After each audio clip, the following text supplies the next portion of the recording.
Alright, let's talk about addiction. And you're going to see me use my quotey fingers quite a bit. Because unfortunately, addiction is sometimes what we conceptualize as the problem, when addiction is one pathway to a problem. But it's not the only one.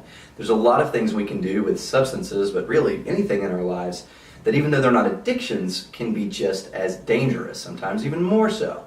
So for the purposes of labeling, I'm going to say addiction, but the first thing I'm going to do is really break apart that idea.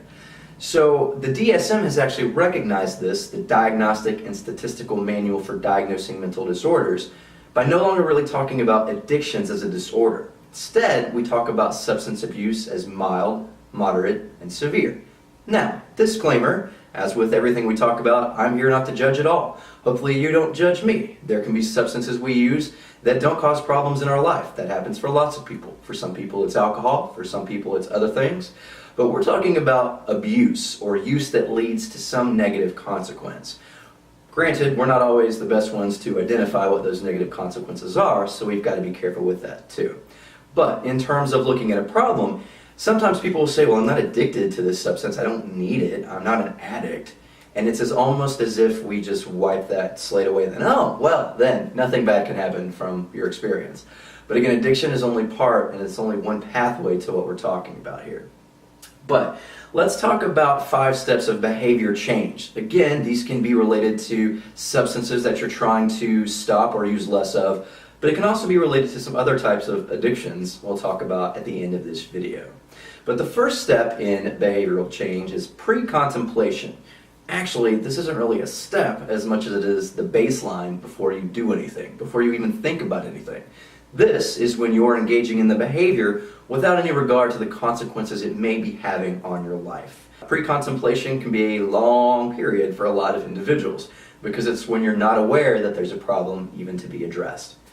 The second step is contemplation. So for whatever reason, now you are aware that there may be some consequences that are coming from your behavior. Again, whether it's the use of a substance, whether it's a specific behavior in your life, but now you're starting to think about the negative consequences. For some people, this is a very short step, but for others it can take quite a long time. The third is preparation. So when you have identified that this is something you would like to do less of, then you start to prepare to make those changes. Maybe it's doing some reading, maybe it's gathering some knowledge, maybe it's watching videos like this. Maybe it's finding other outlets for your energy, or maybe it's finding different people to engage in behaviors with. So you're kind of setting the stage for whatever change it is you hope to engage in. The fourth stage is action. That's actually doing it, actually changing the behavior. Again, for some people, it's ceasing something altogether. For others, it's what we call harm reduction. It's a decreasing of the behavior. Sometimes harm reduction leads to cessation or stopping, but not always. And then the fifth and final step in behavior change is maintenance. And this one is pretty much the rest of your life. Even if you're not truly addicted to something, we can have the temptation to go back and do something again. We can be pulled into a specific environment. So if it's truly something you want to not do or do less of, maintaining that perspective can be a lifelong process. Obviously, for me, music is crucial in this entire process. There have been things that I've stopped altogether as an adult. There have been things I've tried to do less of as an adult. And part of me doing that has been through being exposed to songs that helped me engage in contemplation. What were the actual things I was trying to quit? What are the consequences of those? In terms of preparation, how do I set the stage for the life I want to live? In terms of action, how do I actually go about changing my behavior? And especially in terms of maintenance, how do I keep the inspiration to keep this perspective on my life? So make sure you know those 5 steps of behavior change. Maybe you can use them in a positive way to either help yourself or someone you know. Maybe it has to do with a substance abuse or an addiction. Maybe addiction can mean lots of different things. I'm going to give you 5 examples of addictions unrelated to substance use, but please, by no means, think this is a comprehensive list. These are just 5 examples that I want to give to show how much diversity there can be in the types of addictions we have. So the first is food. For many people, alcohol or a specific substance can be what we turn to when we're upset. It helps us suppress the pain. But for people who have a food addiction, Food can do the exact same thing. We kind of toss the slang around, I'm eating my feelings, but in a lot of situations, that's exactly what that can be.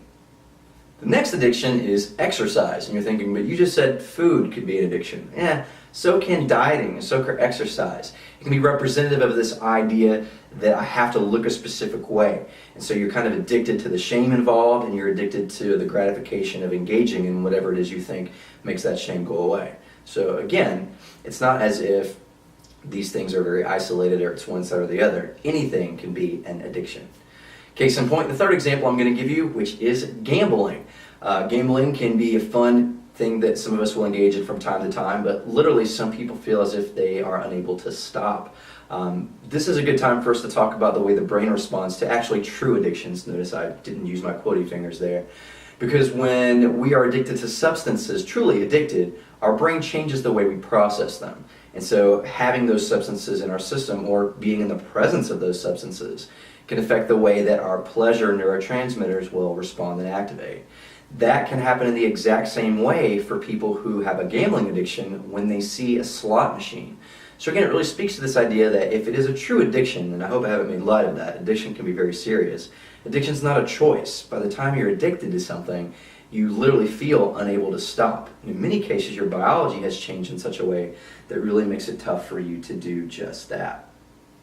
The next addiction I'll talk about is an addiction to fame. Now, this one really is relatively new. Some people have been addicted to fame for a long time, but with the creation of the internet and the creation of YouTube and Twitter and all these things, now it feels as if many of us have access to an idea of fame that wasn't actually around even 20, 30 years ago. That's an important time to point out that we have to make sure we're viewing all these terms, addiction or severe use or abuse, in terms of a specific context. Some of the criteria that we would use to diagnose something 30 or 40 years ago doesn't make sense in a world where literally everyone has access to social media and the possibility of getting likes or fans or shares. But you do have to be careful with that. That kind of gratification can be addicting in such a way that it pulls you away from other areas of your life. The final addiction I want to talk about is that of relationships. And you notice I didn't say sex. Sex can certainly be an addiction. There are people who identify as sex addicts. But also it could just be the relationship itself. Some people feel as if they need another person to complete them, not to quote a specific movie, but it is the idea that they can't be alone. And obviously, if that's the case, they can find themselves in unhealthy relationships and feel as if they're unable to leave them. So relationships, other people in your life, can actually be addictions as well. Again, no judgment here. I've certainly made mistakes in my life. I've had behaviors that I've hopefully changed for the better. And if you have benefited from any of these steps or any of these examples, that makes me very happy. If that's the case, then remember that music can be a great way for us to identify what it is we want to do, and then to continue to keep that perspective up in our lives.